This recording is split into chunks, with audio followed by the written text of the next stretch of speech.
Shoutout sa inyong lahat guys. Andito tayo ngayon sa kahabaan ng Nueva Vizcaya Highway going to Isabela. Ang lugar na to talagang mapapawaw ka sa mga makikita mo. Dahil napakaganda, lalong-lalo na ngayon guys sa umaga good morning sunshine, good morning sa lahat. Mapapakanta ka na lang kasi napakaganda ng lugar. Alam mo guys, yung pagod ko sa mahabang biyahe mula Manila, Bataan, tawag na to Zambales, tapos hanggang dito, pag nakakita ko ng mga lugar na ganito, kahit papaano nababawasan yung pagod natin. Saka yung sakit ng katawan. Napakaganda ng lugar guys. Tapos ang sarap mag-rides dito. Kahit wag na kayong mag-rides dun sa nira-rides nyo. Dahil dito pa lang, sulit na kayo dito. Tapos yun nga lang, ang kailangan dito guys is alert, alert, alert. Kasi napakadaming truck.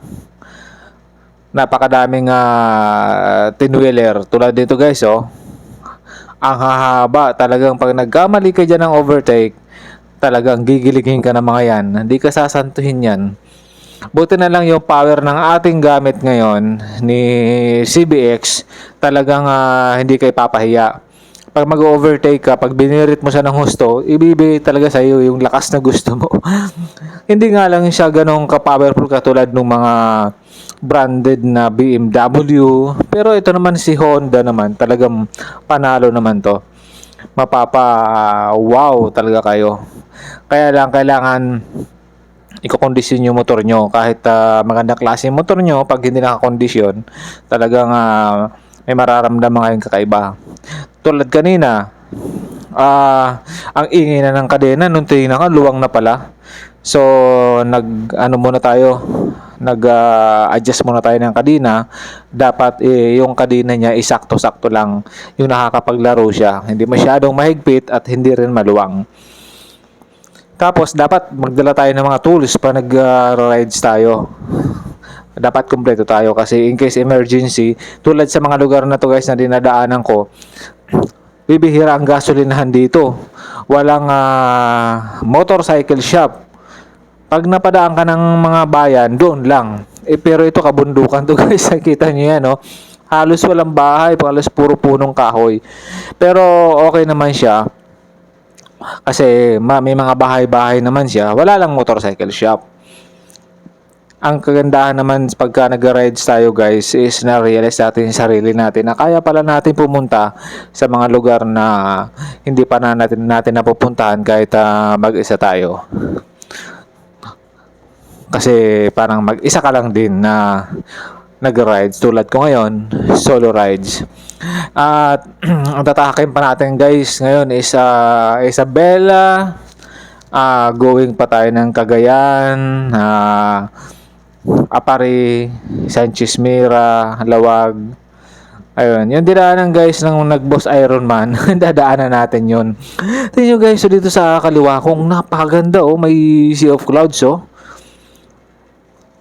Ito yung pababa doon sa yung papunta sa Isabela. Sabi nila, malikulikong daan, Santa Fe. Ito napakaraming napakaraming liku-liku dito. Talagang magugulat ka pag antok-antok ka, mabubulaga ka talaga sa mga kurbada dito. Kaya kailangan dubling ingat pag tayo nagbabiyahe.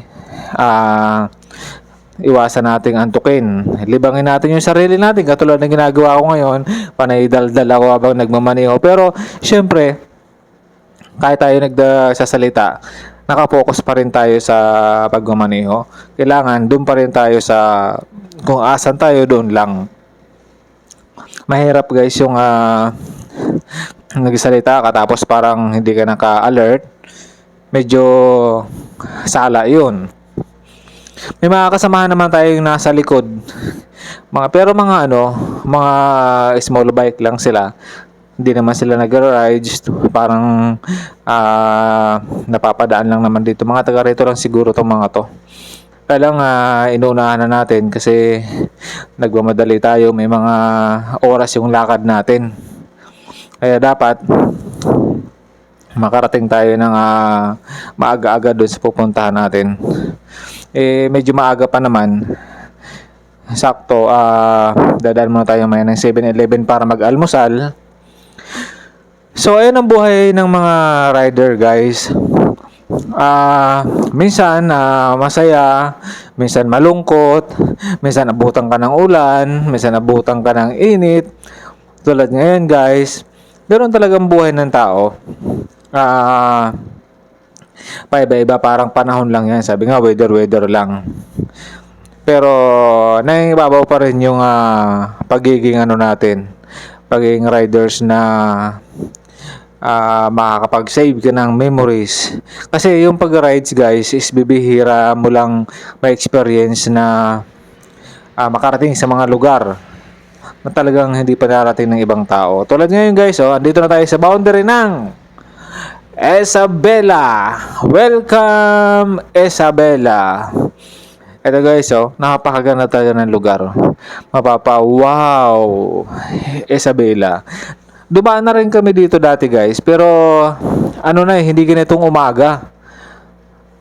Medyo paggabi na. Ang ganda pala niya pag umaga, yung parang nag-sunrise pa lang.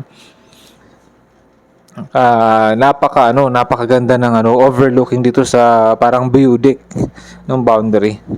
Ayun, baba na tayo. Pagdating dun sa baba, mag-aalmusal muna tayo dun.